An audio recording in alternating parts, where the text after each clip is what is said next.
Hello and welcome back to another episode of Cowlitz River Restoration. This is Sarah and I'm going to walk you through step by step how I refinished this record player console cabinet. It's from the 1920s. I had it in my garage forever and my mom came by when I was getting ready to refinish it and she said, "Gasp! I need you to refinish that for me like you have so many other pieces in the past." So if you go back through my tutorials, you'll see a couple other pieces that I've refinished in the same exact style, and those are also for my mom and she wanted them all to match. So I began to refinish this by going over all of the legs or trim pieces with a 150 grit sandpaper very lightly because it is a veneer overlay, and then I also went over the top. So I went over it with the 150 grit just to get through that first layer of finish, and then after that was done, I went over it with a 220 grit just to smooth it out and make it nice and soft. Again, being very light in my hand so that I'm not going all the way through that veneer. This piece was so dirty, so I also used Dawn dish soap and water and gloves, and I scrubbed this thing down from top to bottom. I even pulled out the old toothbrush to get into those nooks and crannies. It's definitely one of the dirtiest pieces that I've had. I honestly can't even remember where I got it from. It was a piece that I evidently came across at some point and thought it was amazing and brought it home, and it sat in my garage for a long time until I finally pulled it out because I was just ready to work on it. So I started to work on it. My mom found it, or found me working on it, and she made a special request. The inside of the cabinet is completely empty. That's where the record player used to sit, and then also where the speakers were. So we decided that we were going to put a shelf in there. You'll see how we do that. And also I'm going to fill in the hole in the top where the record player sat in, and you'll see that also. So after I got it all cleaned, I took off all of the hardware. There wasn't a lot of hardware to it. There was literally just the two knobs. And my mom wanted that painted with the metallic chrome color because that's the same color that I used on the other pieces. And again, she wants them all to match. So this chrome has lasted forever, and I've used it on all kinds of stuff. I'm just super happy with how it's worked out. So that chrome spray paint is fabulous, and I love it on hardware. I whitewashed the top. I used a linen white that is watered down. I would say it's probably a mixture that would be about 1 part paint to 2 parts water. And so I water that down, and then I paint it on, and then I wipe it off. And that's how I do my whitewash. Usually I will paint the entire thing with the white and then wipe it off. At least that's what I've been doing lately. But with this one, it looks like I worked my way through in little sections. There's a little run in the paint that I noticed later as I was looking back at the video, but that is something that I cover with paint and you can't even notice it. So try not to let it bother you the way that it bothers me a little bit as I'm looking at this video and seeing that run in the paint that I didn't see as I was doing the whitewash. So you basically just, again, paint it on and then wipe it off with the dry rag. Or you could use a damp rag if you want to wipe off a little bit more paint as you're doing it. The paintbrush that I use is a Woodster brush. It's an angle brush. It's from Home Depot. I use them all the time. They're fairly affordable and I love them, so I'm still using them. I would like for the trim around the base or the legs to also match the top, so I do a whitewash on that as well with the exact same technique. I just paint it on and wipe it off. It doesn't matter if that white spills over on the rest of the piece a little bit. I am going to be painting that a different color, and it's a light color, so again, not a big deal. I don't have to be super careful with this part not to get that paint on the rest of the piece. In fact, it probably would help if I put a little bit of that paint on in order to prime it a little bit, because my mom wants it to be a little bit of a lighter color. So going over that wood, I am definitely looking at getting it light.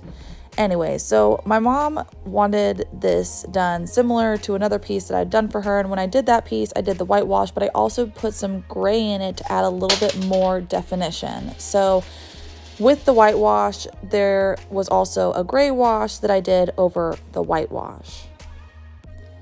Don't mind my family's guest appearances as they make their debuts in my videos. It is just signs of life because I live in a 5-person household and silence is not our strong suit, and that's totally okay. So bear with me.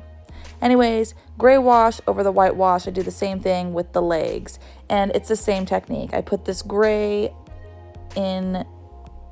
I put this gray on the legs, or my mixture is the same with like 1 part paint and 2 parts water. So it's a watered down gray. It's aged gray by Rust-Oleum. The white that I used is linen white by Rust-Oleum, both chalk paints.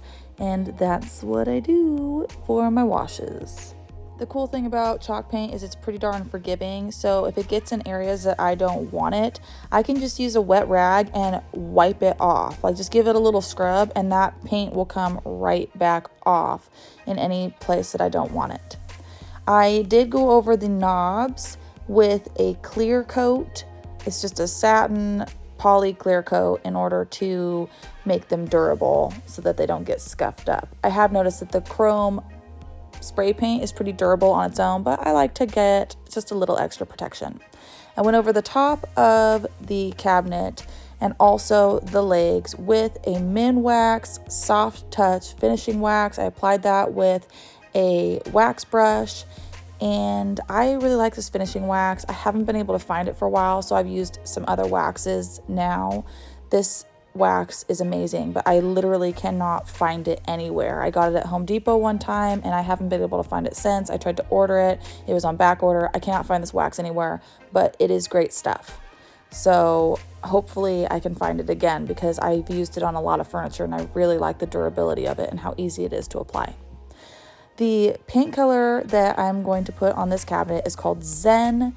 It is by Behr Decorative Chalk Paint. The can that I showed you is not what the cans that they have now looks like. They went ahead and did like a rebranding, and their cans are like black and white and they look really cool and modern. But this paint that I have here was with the old can because I've been using this color for a little while. In fact, I think this piece was the last piece that I did with this color because I finally ran out with this piece. So I used a chalk brush to put this color on. I did end up switching out brushes because that chalk brush wasn't as great at cutting in, and I need to get into those nooks and crannies, and that chalk brush has a long handle. So the short handle on the Woodster brush was a lot more suitable for the work that I was doing. So I kind of bounced back and forth. I used a chalk brush on the big areas and I used the Woodster brush in the areas that I needed to cut in, or also where there was tight squeezes that I needed to try to fit my hand in.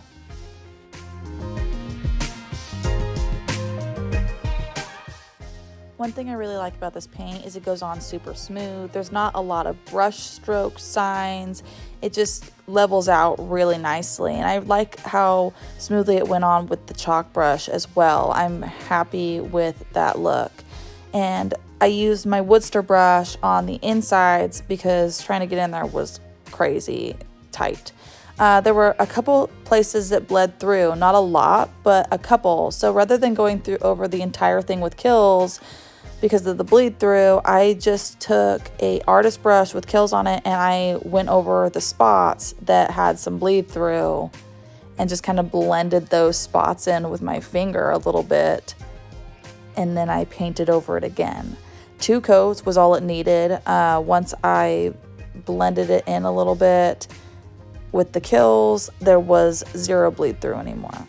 And evidently I did not use my finger to blend. I thought that I had, but I got ahead of myself. And as it turns out, I just used the brush to blend it. I just kind of swept it across because when I went over it again with my paint, I just wanted to be sure that the coverage was really good. So once I got the second coat on, I was happy with the coverage. I taped the inside because I didn't want to have to worry about cutting in around the doors. So I took that tape off and it had the cleanest of lines, and I was so pleased with that. I love the clean lines behind the painter's tape. Painter's tape is great. So that drawer was stuck from the paint. The other drawer came out just fine, but I painted it with the drawers on and that drawer stuck. So I touched it up a little bit in between my waxing. So I am going to wax this piece with Behr wax, and it's clear and it does the trick. I'm really happy with the Behr wax. I feel like it does a good job, and I put that on with a wax brush. I am not going to go over that directly with the Behr wax because that drawer is now wet with paint. However, after it dries, which it dries pretty quick because it's chalk paint, I will go over that drawer also with the Behr finishing wax. So everywhere that I have painted with that Zen green, I am going to go over with this Behr finishing wax. In the areas that are too tight for me to get into, aka the little cubbies, I took a rag, a lint-free rag, and I dipped it into my wax, and I just worked it in with that rag because I could fit my hand in there. I also used that rag to wipe off any excess areas. It might have gotten on there pretty thick, but I did pretty good, and there was no discoloration or thick spots or anything, and it's holding up really well. That's one of the cool things about refinishing pieces for friends and family, is that I get to see how they wear and how they hold up for them in the long run.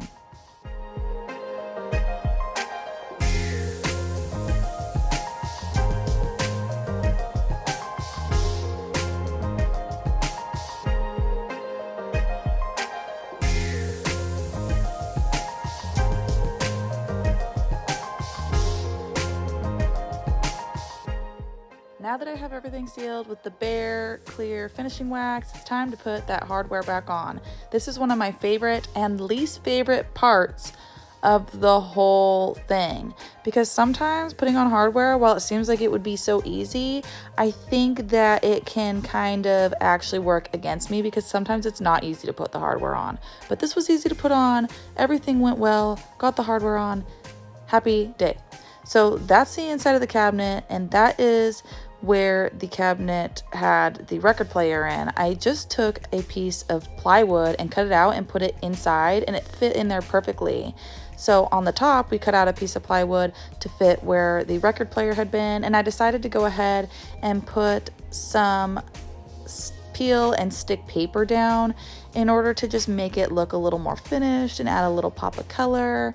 So that's what I did. I took out that piece of wood, I measured it out with my paper, and then I peeled and sticked that paper to that wood and put it back into the cabinet to look fabulous. I would like to add, after attaching the paper onto the wood that I'm going to be putting into the cabinet, there was a little excess overlap. So what I did is I went ahead and turned it over, and on my coffee table, which is already just kind of torn up from refinishing furniture on it, I just took a razor blade and cut along the excess of each side so that I had a nice clean line that went right up to that piece of wood, and that piece of wood fit in there like a glove. So that's the inside where the record player used to be, and now it is nice and clean and available for storage. And here it is, all staged up and ready for its debut. I am so in love with how the top turned out, and my mom just absolutely loves this color combination. She can't seem to get enough of it, and she is so pleased with the way that this turned out and the way that it looks in her house. So thanks so much for watching. I hope that you'll like and subscribe so that you can see more tutorials by Cowlitz River Restoration, and we'll go ahead and see you next time. Bye.